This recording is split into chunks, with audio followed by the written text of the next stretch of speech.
Mexico and the water, the beaches, and we wanted to retire in a small little beach town.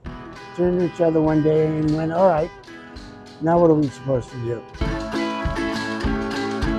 We were both in business for a number of years, but never in the general store, ice cream parlor, deli business.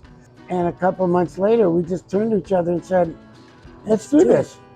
We trusted our vendors and got hooked up with the right people and help, and here we are 4.5 years later.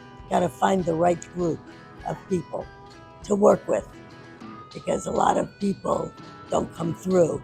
So you have to make sure you've got that right team together.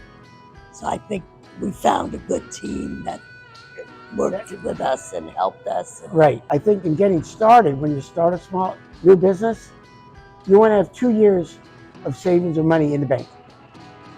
A lot of people say, oh, well, just a few months and I'll start making money. And it doesn't work that way, because you want to make changes, things cost money, and you always want to make sure that the business can support itself, not necessarily support you. Be willing to work 80 hours a week. Yeah. Okay, if you're thinking you're going to hire people and you're going to be on vacation, it doesn't work that way. You have to really love what you're doing and dive in. And hire the right people.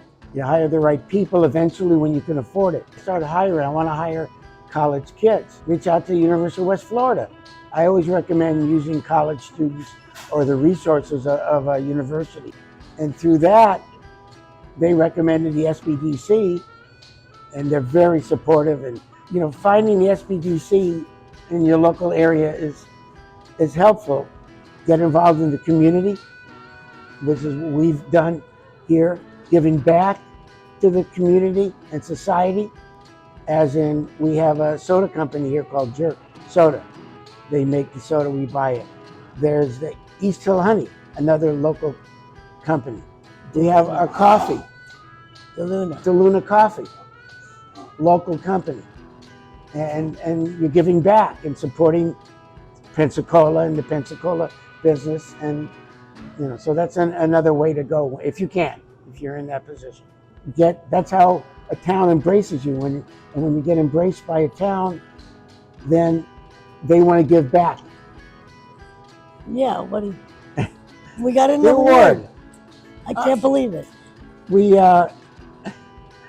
I had gotten from the Convenience News, I had gotten a questionnaire about if I want to be considered, that it's open for nomination. It was people you do business with, vendors. People like the Chamber, the SBDC has been wonderful from the start of giving me some advice to help with the finance if I needed it, background, marketing, ideas. They're very helpful. You could always go to them with questions, and their support in the community has been great. Get a letter one day, or about a month or two later, saying that we've been selected as winner of a national award for small convenience stores. And it turns out only 20 in the entire country are given out. City of Pensacola gave us recognition. We just came back from the Escambia County Commissioner, where they gave us recognition, proclamation of AJ's Market and Ice Cream Day, and it was just tremendous. So yeah, we're feeling pretty honored today.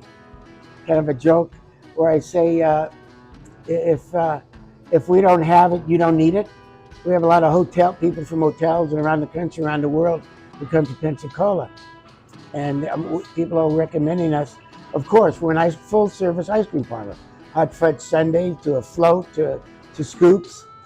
But at the same time, you can get a hot fudge sundae in the same place if you need hairspray, or you need an Advil, or the same place you want a beer. You can get a beer and a hot fudge sundae, or a bottle of wine. Being from New York and Los Angeles and growing up in delis, I had to start a little mini deli here, and I started with deli sandwiches, big, thick deli pastrami sandwiches and turkey, and they're fantastic. Reuben's So that's been a real hit. So come on down and see us.